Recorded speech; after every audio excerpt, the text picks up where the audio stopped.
Good day to you all. Namaste, Hare Krishna.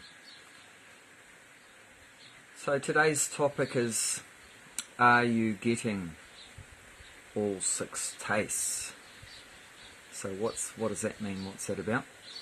So according to the health knowledge from India, which is called Ayurveda, there are 6 different tastes, which in Sanskrit is called rasa. And those tastes are all necessary that we have those in our diet, that we get those 6 different tastes every day, ideally in every meal, both for our health, that we're going to be able to fulfill all the processes of the body, like digestion, elimination of waste, and the functioning of the organs, and developing the brain, and all these kind of things. So these tastes are needed for that, for the all-round health of the body, and also for feeling satisfaction. If we want to be satisfied, which I think most people do, when you have a meal, then those 6 tastes need to be there, should be there. So, what are the 6 tastes? Sweet is one. It's not a particular order.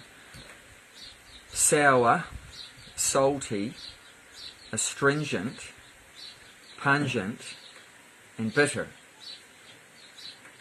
So in the Western diet we mainly only get 3, if we're lucky, which is going to create a lot of problems, and which it does create a lot of problems, both in our health and also people are not satisfied. You know, they might eat quantity-wise, eat a lot of food, but even after pigging out on a big meal, they're not feeling satisfied, and also the health just breaks down. So what are the 3 we mainly get in the West? Is sweet, sour, salty. But that's not enough, you know, and things are going to start to go wrong. I mean, the body's an amazing machine. It can tolerate abuse for so many years, even decades, but after some time, if we don't give it what it requires, then it will start to manifest problems. And also, like I say, you know, people are just becoming more and more frustrated with their diet, you know, along with other things. And because, you know, if we're not feeling satisfied in the food that we eat, we're going to look for satisfaction elsewhere. And it's probably part of the reason why we created, like, cinemas and casinos and brothels and sports events and all these kind of things, is to try to find satisfaction that we could have got a lot just from eating, but because we don't have the knowledge and we're not eating properly, you know, we're looking for satisfaction elsewhere also. So sweet, let's look at that. So sweet doesn't just mean sugar. It's not meaning just sugar, because other things have a sweet taste other than sugar. Like, for example, rice has a sweet taste. Wheat has a sweet taste. So, of course, some fruits have a sweet taste. Some fruits, of course, have a sour taste, like that. So many things have a sweet taste. So that taste is important, and the right amount. And sour, so of course you know what that is, and that's in some fruits. And I mean, like yogurt is sour, some fruits are a bit sour, tamarind is sour, you know, so there's just a few examples there. There's so many examples. Yeah, lemons, of course, some citrus, like that. Salty, we all know where that comes from, so it's just salt, right? Has that salty taste. Of course, different kind of salts. There's sea salt and rock salt, and you can get refined or unrefined in both, like that. Best to get unrefined as much as possible. That still has, like, salt has like 60 or 70 or whatever minerals and stuff in it. And if you buy the refined table salt, it's all been stripped out and you're just left with the salty taste, but you don't have all the zinc and magnesium and potassium and iodine and all blah blah blah.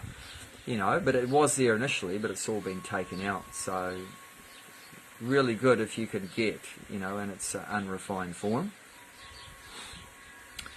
And so that's in the Western diet, sweet, sour, salty. You know, like, so people eat their fish and chips or whatever, and it's mainly sweet, sour, salty, and you're still craving for something after you eat, even though you might eat a big amount, but something's missing. You don't know what it is, you know, but you're craving for something, and that's what it is. You didn't get the bitter, astringent, and pungent. And also, you're not going to digest it. So it's going to be like you've got a rock in your stomach. You know, we wonder why people become obese, overweight, why they get diabetes. And, you know, there's just an unlimited list of diseases that we get, you know, if we're not getting all the 6 tastes and we're not digesting the food properly and all these kind of things. The body starts to manifest different problems. So it's so essential. So the things we're not often getting in the Western diet, bitter is one. Not many bitter foods. And what's some examples of that? There's a vegetable that's like actually a fruit that hangs from a vine called bitter melon or Karela, you know, bitter melon. So in Asian countries they're commonly eating that one, but in the West we don't so much get those things. I mean, we grow it here. So you can get it, and other bitter things like you can get from spices. A lot of spices have bitter properties, like cumin seeds, one of the most commonly used spices, cumin, that has some bitter properties. Turmeric has some bitter properties like that. So by adding spices to the diet, you can get these remaining 3 tastes, which is so essential. That's why even though we can cook Italian food and Chinese food and that, but we mostly cook Indian kind of food, because in Indian cuisine, Ayurvedic, which is an Ayurvedic, originally an Ayurvedic way of cooking, that you're using these spices and you get this bitter taste and astringent and pungent. So astringent, what the hell's that? Most people, if I talk about 6 tastes, they understand the other 5, but they don't know what astringent is. So astringent is like, have you ever tried eating a green banana? That's astringent taste. Or, for example, what's some other examples? Pomegranate. Like if you've had pomegranate or pomegranate juice, that's astringent taste, as well as some sweetnesses there. And persimmon, like you can get astringent persimmon and non-astringent persimmon. So the astringent persimmon, you have to basically let it get like nearly rotten looking, fully soft and mushy before you can eat it. It'll be nice and sweet if it's all mushy and that, but if it's still hard and you bite into that, you're going to know immediately what astringency is. So it creates a real dryness in the mouth, a real dryness, and like a choking kind of effect. If you have too much astringent, it can make you like choke, and it makes like your lips curl back, sort of thing. So other things that have astringent flavour, chickpeas have astringent properties, and yellow split peas, and green beans. So a lot of the beans and dals, I think kidney beans also have astringent property. So a lot of the dried beans and fresh beans and dals like that, legumes, they have astringent properties. So you can see, like in Indian cooking, they often have like rice and dal. You know, so having some dal, as well as the spices like fenugreek has bitter properties, and things like that, turmeric, like I mentioned, it's so important for the health, and it's often missed out in the Western diet. You know, people often don't have dals, and they don't have bitter spices. So there's definitely going to be problems in the digestion and elimination and different things like that, you know, because of that. So, and the final one is pungent. Pungent means hot. So we all know what hot is, right? So that's your chili, and your ginger and black pepper. So even like you find your chili doesn't work for you, but have ginger in your diet. Very important. Have some ginger. Have black pepper. That's quite common in the West, black pepper, and it's probably a saving grace that people throw some black pepper on their food, like that. So important to have some heat to help digest the food, and so many other processes benefited by that. So all these tastes are very important in different amounts. You don't have a lot of bitter, you don't want a massive quantity of bitter stuff, you won't be able to eat it. You don't want a massive quantity of astringent or hot foods in your meal, you won't be able to eat it. But you do want the right amount. And what's the right amount is also going to be according to what body type we have. And what do you mean body type? What's that about? So according to Ayurveda, there are different body types. And so there's, according to Ayurveda, there's three main energies that are working in our bodies. And that's called Vata, Pitta, and Kapha. So Vata means inner air. It's an energy of kind of air, and that's a combination of see, there's five main elements in this universe, gross physical elements: earth, water, fire, air, and space. So Vata is made up of air and space. So air and space combine together to create Vata. And Pitta, it's like fire energy. That is like fire and water element combining to create that Pitta, fire and water. And then Kapha is like earth energy. So that's heaviness, earth energy. And that's combined from the element of earth and water. So they've got the five elements creating these three different energies. And the idea of Ayurveda to create health is mostly about, well, a big part of how to create that health and maintain the health is by balancing these three energies. Balancing. It's all about balancing. So these are called, if it's out of balance, if you've got too much of the Vata, or too less Vata, or too much Pitta, or too less Pitta, or too much Kapha, too less Kapha, then that's called dosha. So then that's it means like a fault. So that's if someone has too much of something, then they'll be identified by that. Like for example, I have Vata dosha, so that means an imbalance in that air element. I have too much of that air energy. And the symptom of that, one symptom is very thin. The body's very thin, even though you might eat a lot, but you don't put on weight like that. And you can easily lose weight more, but you don't put on weight. So that's one symptom. There's many symptoms, but that's one symptom. So I have too much of that air energy. And it creates anxiety. That's another symptom. It tends to be the mind goes very fast, and tendency is to get a lot of stress, anxiety, and things like that if one has too much Vata. So once we understand what our body type is, then these different 6 tastes I mentioned, they can either increase one of those doshas, one of those energies, or reduce it. Like for example, sweet, sour, salty reduces Vata dosha. It reduces it, brings it back into a balanced state. I got too much Vata, so I can bring it back with sweet, sour, salty. But too much bitter, pungent and astringent actually increase Vata. So that's not good for someone with my body type. It's going to increase the Vata. Of course, you still need those 3, like I said, to digest and feel satisfaction on that. But I got to be careful not to have too much of those.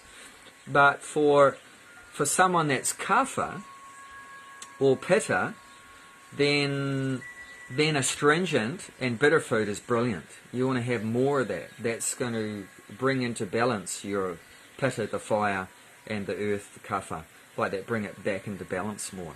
So to be able to apply these 6 different tastes properly, you need to get some idea, and there's so many, resources for that. One famous Ayurvedic physician, his name is Vasant Lad, so he has books from him, Vasant Lad. Here's his name here.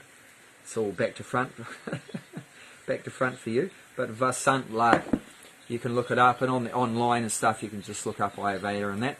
So yeah, there's a lot of information there. Try to find out what your body type is, whether you're Vata, Pitta or Kapha. And often there might be 2 things that are a bit out of balance. Like if you've got too much fire and too much air, then you'll be called Pitta Vata. You'll be a Pitta Vata body type, or like that, or Kapha Pitta, like that. So if 2 things are too much, then it's like that, Pitta Kapha or whatever. Or if it's just one thing is too much, you'll be just Pitta body type, too much fire. Like for example, hot pungent foods is not good. Too much of them is not good for Pitta. You already got a lot of fire in you if you're Pitta.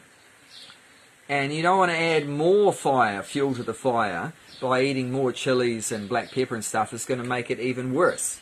So, but for someone like me, which has a weak digestion, like that, then a bit of heat is good. So to have some ginger and black pepper and that helps me digest the food is very important, like that. So this is what we need to get educated in, to understand what is our body type, what the imbalances are, and these different tastes, and how they bring it back into balance, your body type, or push it out, like that. So you want to be careful with how you apply these 6 tastes, depending on what your body type is.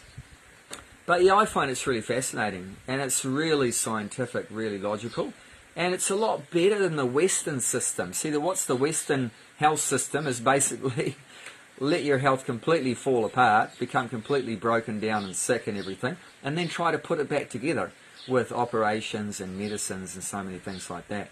But that's not very intelligent. I mean, and who wants to go through all that suffering and everything like that and try to fix it up again? Best, and that's the Ayurvedic system, is keeping healthy. How it's a system, scientific knowledge, how to keep your body working in a healthy way. The body's a machine, and you've got to give it the right things. Mainly the way Ayurveda keeps you healthy is through having a proper diet according to your body type. So like they say, one man's food is another man's poison. So not necessarily you can prescribe the same food for everyone, because no, it's going to depend on what your body type is, like that. So in the West, we treat everyone the same. It's all very impersonal. Everyone eats the same stuff and everything. We all get educated at school in the same way. But even that, and in the Vedic system, you teach people at school according to what their nature is too. So people have different psychologies and tendencies and natures and everything. They're good at different things and that. So you'd even educate the kids, differently according to what their nature is. But in the West, we just treat everyone the same. Educate everyone the same. Everyone gets the same, diet and pills and everything like that. But, it's all stuffed up. It's not scientific at all. It's ridiculous, actually. It's really ignorant. So, yeah, it's so important to get that understanding. Then we can stay healthy. So the one way is through the diet, according to our body type, and the other way is then, if there are, like I said, imbalances, then by administering herbs, the right kind of herbs according to your body type, then they can fix up any imbalances there. And put one just final thing to mention about that. We tend to whack in all the pills, right? Well, I got my turmeric pill, I'm having my curcumin powder or whatever, but that's not so beneficial, because if you have it wrapped up in a capsule, that herb or whatever wrapped up in a capsule, when you swallow that, there's no taste. And according to Ayurveda, that one of the main benefits you're going to get from that herb or whatever, it's going to get released when you taste it. Yet it's so important, you have to taste the thing you're eating. If you just have it in a capsule, there's no taste, and then you're not going to get all the benefit. So it's probably all getting peed out or pooped out you know, and you're not getting much benefit from all your fancy vitamins and minerals and everything like that. So it's best to take it in the food form. Take all these herbs and, you know, these, you know, vital foods and that in their original natural form, where you can actually taste it in your mouth, because there's no taste buds in your guts. I'm not sure if you realise that. There's no taste buds in your stomach. They're all in the mouth. So you need to taste the bitterness of the turmeric in your mouth to get the benefit from it like that. So I hope you understand that. You know, so we need to get back to eating just whole foods rather than just popping pills all day long. You know, you have 100 bottles of pills, but you're not getting much benefit from that. It's all just getting eliminated, you know, and it's not helping you for what you really want like that. So having these tastes is important. And even like when you're eating, take time to eat and chew the food properly and actually taste it. And be conscious when you're eating, oh, this is a sweet taste. This is a sour taste. This is a bitter taste. Like that. This is salty. Don't just be watching TV or, you know, arguing with someone or whatever. When you're eating, shoveling it in your mouth. You're driving the car with one hand and shoveling in with the other. You're concentrating on the road. You're not concentrating that there's sweet or sour or bitter or pungent or whatever like that. And you're not going to digest it properly. And your health's going to suffer. You know, so when you eat, take time. Eat properly. Concentrate on the delicious taste and everything like that, and you're gonna be satisfied. Like I said in the beginning, you know, we're searching for satisfaction. Everyone is. Like there's a song, right? What was his name? Can't remember his name. Bob Dylan, I think it was. I can't get no satisfaction, something like that. And that's the fact. You know, people can't get the satisfaction, and this is one of the reasons. You know, that we're not, and just in the context of food, that we're not eating the right, you know, varieties of food. Like they say, variety is the spice of life, the mother of enjoyment. We should have the right varieties of food that give us all the 6 flavours. And then, like I said, be conscious when you're eating, chew the food properly, you know, be conscious of the taste. And then if you've got all the 6 tastes in your meal, and you chew it properly, concentrate everything, then you'll be fully satisfied. Yeah, so my wife and I, basically, we stick to Ayurvedic Indian-style food with the proper amount of spices. And don't think when I say Indian food it means what you get in a restaurant either. Because a lot of Indian restaurant food's crap, so to speak. You know, no offence to any Indian restaurant people. But not always, but usually what they do, they put too much spices. Too much spices in most Indian restaurants. You know, so the whole meal tastes like chili powder, you know, or garam masala. The whole meal tastes like garam masala or chili. You know, it's all one taste, hot taste. You know, you can't taste anything else. Or there's oil floating on top. You know, it's just so much oil because they want to make it real rich and opulent and like delicious. But that's not traditional. That's not traditional Ayurvedic cooking. That's not the way you'd get it in like some village in India. You know, like that. There'd be a lot less oily, you know, and a lot, you know, more balanced spices. So we use spices at home, but not too much. So don't want too much spices either. You know, is not good.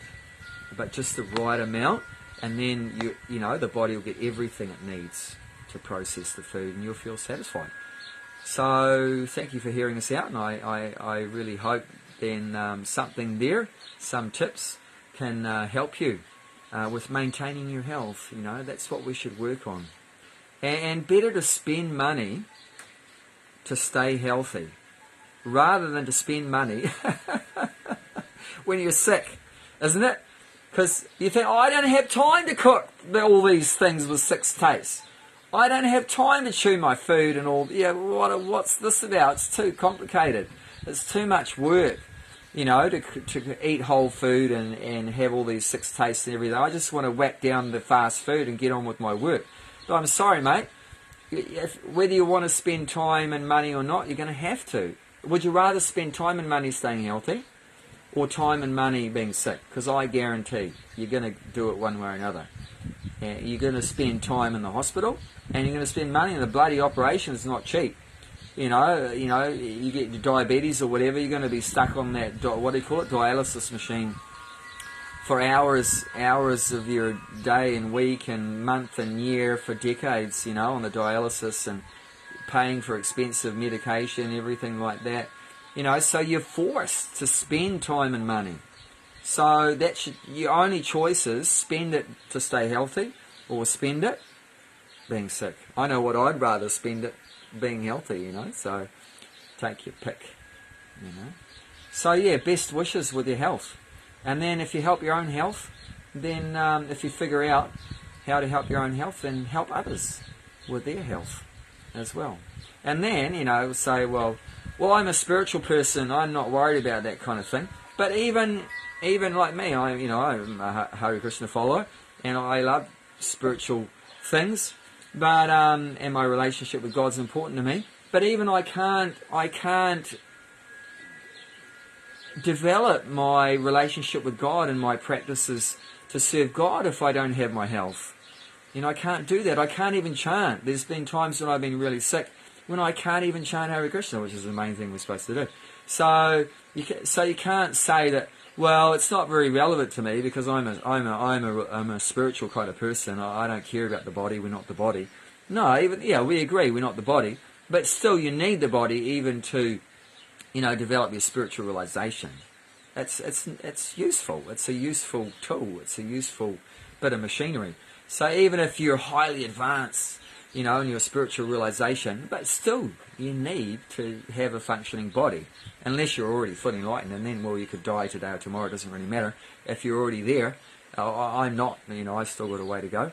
So I need to keep the body ticking a bit as long as I can. So anyway, that's it for me for now. All the best.